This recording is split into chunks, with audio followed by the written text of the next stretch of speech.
নমস্কাৰ বন্ধুসকল, আপোনালোক সকলোকে আমাৰ চেনেলৰ অন্যটা ভিডিঅ'লৈ সকলোকে স্বাগতম জনাইছোঁ। তিনিটা বিভাগত নতুনকৈ পদ মুকলি হৈছে। গ্ৰেড 3 আৰু গ্ৰেড 4 পদ হয়। বৰ্তমান এই পদকেইটাৰ বাবে আবেদন চলি আছে। কোৱালিফিকেশ্যন, এপ্লিকেশ্যন ফিজ, কি অৰ্হতা বিচাৰিছে, কেনেদৰে আপোনালোকে আবেদন কৰিব পাৰিব, গোটেইখিনি কথা আপোনালোকক আজি আমাৰ এই ভিডিঅ'টোতে সকলোখিনি জনাম। আপোনালোকে আমাৰ ভিডিঅ'টো কণ্টিনিউ চাব, তেতিয়া গোটেইখিনি কথা বুজি পাব। যিসকলে আমাৰ চেনেলত প্ৰথমবাৰলৈ হৈছে তেওঁলোকে আমাৰ চেনেলটো ছাবস্ক্ৰাইব কৰি দিয়ক, যাতে অসমৰ লগতে ভাৰতৰ বিভিন্ন প্ৰান্তৰ জব ৰিলেটেড নটিফিকেশ্যনসমূহ সকলোতকৈ আগত আপোনালোকে পাব পাৰে। ভিডিঅ'ৰ ডেছক্ৰিপশ্যন বক্সত আমাৰ হোৱাটছআপ আৰু টেলিগ্ৰাম গ্ৰুপৰ লিংক দিয়া আছে, আপোনালোকে তাত গৈ জইন হৈ ল'বলৈ নাপাহৰিব। আজিৰ যিটো আপোনালোকৰ প্ৰথম নটিফিকেশ্যন আহিছে, labour welfare department of government of আছামৰ ফালৰ পৰা আহিছে। ইয়াৰ যিটো আপোনালোকৰ অন্তিম তাৰিখটো 29 মাৰ্চ হয়। আপোনালোকৰ আবেদনৰ অন্তিম তাৰিখটো APSCৰ ফালৰ পৰা এই পদকেইটা মুকলি কৰি দিছে, যিটো আপোনালোকৰ 13টা ইঞ্চুৰেঞ্চ মেডিকেল অফিচাৰ IMO কাৰণে আপোনালোকৰ ভেকেঞ্চি আছে।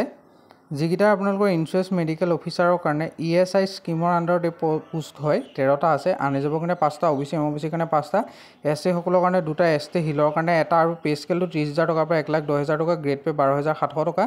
এডুকেশ্যন কোৱালিফিকেশ্যনটো মিনিমাম কোৱালিফিকেশ্যন আপোনালোকৰ MBBS কৰাসকলে এই পদকেইটাৰ বাবে আবেদন কৰিব পাৰিব, কিন্তু আপোনালোকে এইখিনিতে স্কিপ কৰি গুচি নাযাব। বাকীকেইটা পষ্ট আছে, নৰ্মেল গ্ৰেজুৱেশ্যনৰ কাৰণেও আপোনালোকৰ পোষ্ট থাকিব। আপোনালোকে সেইখিনিও এবাৰ ভিজিট কৰিব, চাব। মই ভিডিঅ'ৰ ডেছক্ৰিপশ্যন বক্সত গোটেইকেইটা এডভাৰটাইজমেণ্টৰ লিংক দি দিম।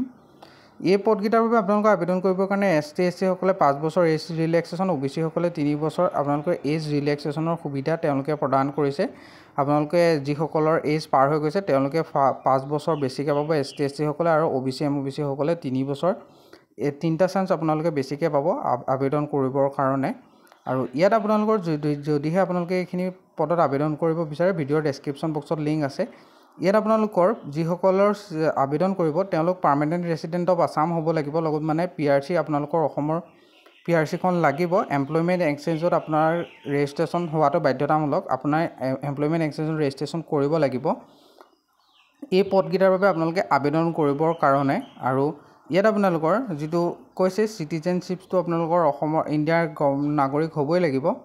আৰু ইয়াত আবেদন কৰিবলৈ এটা এপ্লিকেশ্যন ফিজ পে' কৰিব লাগিব, যিটো আপোনালোকৰ জেনেৰেল আৰু EWS সকলে 297.20, ST SC OBC MOBC সকলে 197.20, BPL আৰু PWBD কেণ্ডিডেটসকলে 47.20 আপোনালোকে এপ্লিকেশ্যন ফিজ হিচাপে অনলাইন মাধ্যমত পে' কৰিব লাগিব। এই পদকেইটাৰ বাবে আপোনালোকে আবেদনটো অনলাইন মাধ্যমতে কৰিব লাগিব। আপোনালোকে লেবাৰ ৱেলফেয়াৰ ডিপাৰ্টমেণ্ট ৰিক্ৰুটমেণ্টটো যিটো আপোনালোকক মই এতিয়া কৈ আছোঁ, সেইটো আছাম পাব্লিক ছাৰ্ভিচ কমিশ্যনৰ ফালৰ পৰা দিছে। ইয়াত আপোনালোকে অনলাইন মাধ্যমত আবেদন কৰিব লাগিব। আবেদন ষ্টাৰ্ট হৈছে 30 এপ্ৰিলৰ পৰা 29 মে'লৈকে। এই পদকেইটাৰ বাবে আপোনালোকে আবেদন কৰি থাকিব পাৰিব। ইয়াত আপোনালোকৰ যিটো ইম্পৰ্টেণ্ট ৱেব ছেকশ্যন ভিজিট কৰিব, ভিডিঅ'ৰ ডেছক্ৰিপশ্যন বক্সত দিয়া আছে, নহ'লে আপোনালোকে গুগলত ছাৰ্চ কৰিব পাৰে assam.jobalert.online। তাতো আপোনালোকে এই নটিফিকেশ্যনটো আপোনালোকে দেখিবলৈ পাব, বা কেনেদৰে আপোনালোকে আবেদন কৰিব লাগিব, আবেদন কৰাৰ লিংক, এডভাৰটাইজমেণ্ট ডিটেইলছ গোটেইখিনি আপোনালোকে তাত পাব। যিসকলে বৰ্তমান আমাৰ ভিডিঅ'টো লাইক এটা কৰা নাই তেওঁলোকে আমাৰ ভিডিঅ'টো লাইক এটা কৰক আৰু চেনেলটো ছাবস্ক্ৰাইব কৰক। নেক্সট যিটো নটিফিকেশ্যন আহিছে এইটো ফিচাৰী ডিপাৰ্টমেণ্টৰ ফালৰ পৰা আহিছে। ইয়াত 32টা জুনিয়ৰ ইঞ্জিনিয়াৰ চিভিলৰ কাৰণে পদ মুকলি হৈছে। এইটো আপোনালোকৰ আছাম পাব্লিক ছাৰ্ভিচ কমিশ্যনে ৰিক্ৰুইট কৰিছে, এডভাৰটাইজমেণ্টটো প্ৰকাশ কৰিছে, য'ত আপোনালোকৰ জুনিয়ৰ ইঞ্জিনিয়াৰ চিভিলৰ কাৰণে টোটেল 32টা আপোনালোকৰ পদ মুকলি আছে।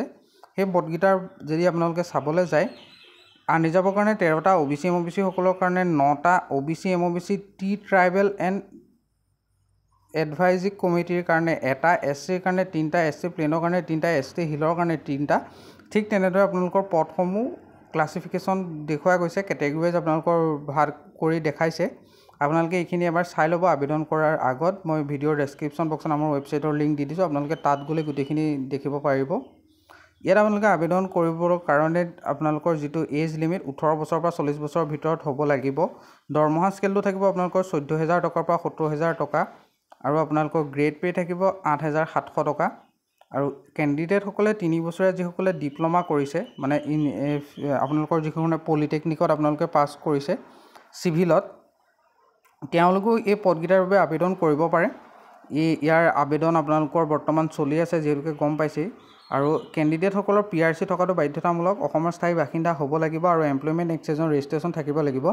ST SC সকলে 5 বছৰ, OBC MOBC সকলে 3 বছৰ, PWBD সকলে 10 বছৰ। আপোনালোকৰ এজ ৰিলেক্সেশ্যনৰ সুবিধা প্ৰদান কৰিছে।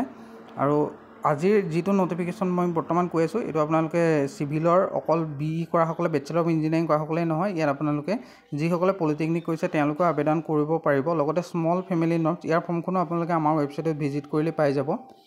জেনেৰেলসকলে 297.20, OBC MOBCসকলে 197.20, ST SC BPL আৰু PWD কেণ্ডিডেটসকলে 47.20 আপোনালোকে এপ্লিকেশ্যন ফিজ হিচাপে পে' কৰিব লাগিব, যিটো আপোনালোকৰ অনলাইন মাধ্যমত আবেদন কৰোঁতে আপোনালোকে পে'মেণ্ট কৰিব লাগিব। অনলাইন আবেদনটো আপোনালোকৰ তাৰিখকেইটা যদি চাবলৈ যায়, অনলাইন আবেদন ষ্টাৰ্টিং হৈছে 3 মে'ৰ পৰা আৰু ইয়াৰ আপোনালোকৰ লাষ্ট ডেট থাকিব 2 জুনলৈকে।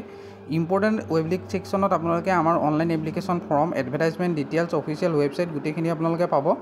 ভিডিঅ'ৰ ডেছক্ৰিপশ্যন বক্সটো ভিজিট কৰিব, তাতে আপোনালোকে হোৱাটছআপ আৰু টেলিগ্ৰাম চেনেলৰ লিংকো পাব। তাৰে যিকোনো এটাত আপোনালোকে জইন হৈ ল'ব, যাতে সকলোতকৈ আগত আপোনালোকে খবৰখিনি পাব পাৰে।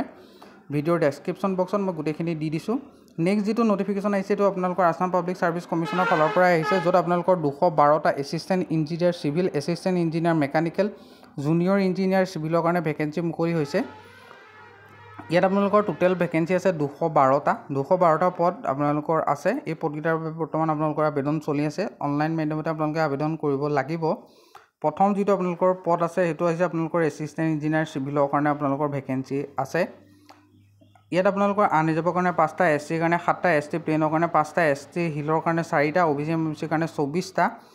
আপোনালোকৰ পে' স্কেলটো 30,000 টকাৰ পৰা 1,10,000 টকা হ'ব। লগত 12,700 টকা গ্ৰেড পে' থাকিব। এজ লিমিটটো 21 বছৰৰ পৰা 38 বছৰৰ ভিতৰত প্ৰত্যেকজন কেণ্ডিডেটে পদকেইটাৰ বাবে আপোনালোকে আবেদন কৰিব পাৰিব। যিসকলে আপোনালোকৰ এডুকেশ্যন কোৱালিফিকেশ্যনৰ ফালে মই যাম, এডুকেশ্যন কোৱালিফিকেশ্যন আপোনালোকৰ কিমান লাগিব এই পদকেইটাৰ বাবে আপোনালোকৰ আবেদন কৰিবৰ কাৰণে সেইখিনি মই আপোনালোকক কৈ আছোঁ। আপোনালোকৰ এডুকেশ্যন কোৱালিফিকেশ্যনটো বেচেলৰ ডিগ্ৰী কৰাসকলে পদকেইটাৰ বাবে আবেদন কৰিব পাৰিব। যিসকলে আপোনালোকৰ 3 বছৰীয়া আপোনালোকে ইঞ্জিনিয়াৰিঙো কৰিছে, যিটো পলিটেকনিকৰ আণ্ডাৰত হয়, সেইসকলেও এই পদকেইটাৰ বাবে আপোনালোকে আবেদন কৰিব পাৰিব। আপোনালোকে এবাৰ আবেদন কৰাৰ আগত নটিফিকেশ্যনটো চাই ল'ব। মই ভিডিঅ'ৰ ডেছক্ৰিপশ্যন বক্সত দি দিছোঁ, নহ'লে আপোনালোকে গুগলত চাৰ্চ কৰিব পাৰে assamjobalert.online, তাতো আপোনালোকে এই নটিফিকেশ্যনটো চাব পাৰিব। এছিষ্টেণ্ট ইঞ্জিনিয়াৰ মেকানিকেলৰ কাৰণে 7টা আছে, আনৰিজাৰ্ভৰ কাৰণে 5টা, ST প্লেনৰ কাৰণে 1টা আৰু OBC MOBCৰ কাৰণে আপোনালোকৰ 1টা আছে। টোটেল আপোনালোকৰ 7টা ভেকেঞ্চি এছিষ্টেণ্ট ইঞ্জিনিয়াৰ মেকানিকেলৰ কাৰণে মুকলি কৰি দিছে। এই পদকেইটাতো আপোনালোকে আবেদন কৰিব পাৰে, চলি আছে। আপোনালোকৰ যদিহে অৰ্হতা মিলে তেতিয়াহ'লে নিশ্চয় আবেদন কৰক। পে' স্কেলটো 30,000 টকাৰ পৰা 1,10,000, গ্ৰেড পে' 12,700 টকা, 21 বছৰৰ পৰা আপোনালোকৰ 38 বছৰৰ ভিতৰত কেণ্ডিডেটসকলে পাৰিব। বেচেলৰ ডিগ্ৰী ইন ইঞ্জিনিয়াৰিং কৰাসকলে পদকেইটাৰ বাবে আপোনালোকে আবেদন কৰিব পাৰে। ইয়াৰ লগতে আপোনালোকৰ যিটো জুনিয়ৰ ইঞ্জিনিয়াৰ চিভিলৰ কাৰণে আছে 160টা ভেকেঞ্চি। ইয়াত আনৰিজাৰ্ভৰ কাৰণে 88টা, SCৰ কাৰণে 15, ST প্লেনৰ কাৰণে 20, ST হিলৰ কাৰণে 7 আৰু OBC MOBCৰ কাৰণে 22টা আছে। 14,000 টকাৰ পৰা 70,000 টকা আপোনালোকৰ গ্ৰেড স্কেল হ'ব আৰু লগত থাকিব আপোনালোকৰ গ্ৰেড পে' 8,700 টকা। এজ লিমিটটো 18 বছৰৰ পৰা 40 বছৰৰ ভিতৰত প্ৰত্যেকজন কেণ্ডিডেটে পদকেইটাৰ পৰা আবেদন কৰিবলৈ ইলিজিবল হয়। আপোনালোকে আবেদন কৰিব পাৰে। যিসকলৰ 18 বছৰৰ পৰা 40 বছৰৰ ভিতৰত বয়স হয় তেওঁলোকে আবেদন কৰিব পাৰে। বাকীসকলে এজ ৰিলেক্সেশ্যনো ইয়াত আপোনালোকৰ সুবিধা দিছে, এজ ৰিলেক্সেশ্যনো পাব। ইয়াত আপোনালোকে আবেদন কৰিবৰ কাৰণে যিসকলে 3 বছৰীয়া ডিপ্ল'মা ইন চিভিল ইঞ্জিনিয়াৰিং অৰ্থাৎ পলিটেকনিক পাছ কৰিছে তেওঁলোকে এই পদকেইটাৰ বাবে আপোনালোকে আবেদন কৰিব পাৰে। এই পদকেইটাত আপোনালোকে আবেদনটো অনলাইন মাধ্যমতে কৰিব লাগিব। বৰ্তমান এই পদকেইটাৰ অনলাইন আবেদন চলি আছে আৰু আপোনালোকে গৈ কৰিব পাৰে। ইয়াৰ বাবে আবেদন কৰিবলৈ আপোনালোকৰ অৰ্হতা যদি চাবলৈ যায়, PRC প্ৰথম লাগিব, লগতে এমপ্লয়মেণ্ট এক্সচেঞ্জ লাগিব আৰু আপোনালোকৰ ST SC সকলে 5 বছৰ এজ ৰিলেক্সেশ্যন পাব আৰু OBC MOBCসকলে 3 বছৰ, PWD কেণ্ডিডেটসকলে 10 বছৰ আপোনালোকক এজ ৰিলেক্সেশ্যনৰ সুবিধা আপোনালোকক দিছে।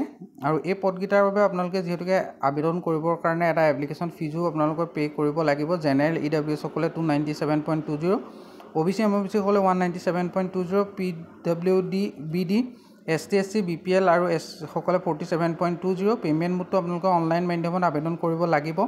বৰ্তমান এই পদকেইটাৰ বাবে আবেদন চলি আছে। আপোনালোকে গৈ ইম্পৰ্টেণ্ট ৱেবলিক ছেকশ্যনত ভিজিট কৰক, নহ'লে ভিডিঅ'ৰ ডেছক্ৰিপশ্যন বক্সত ইয়াৰ লিংক দিয়া আছে, আপোনালোকে গৈ তাতো জইন হৈ তাৰ থ্ৰুৰে আবেদন কৰিব পাৰে।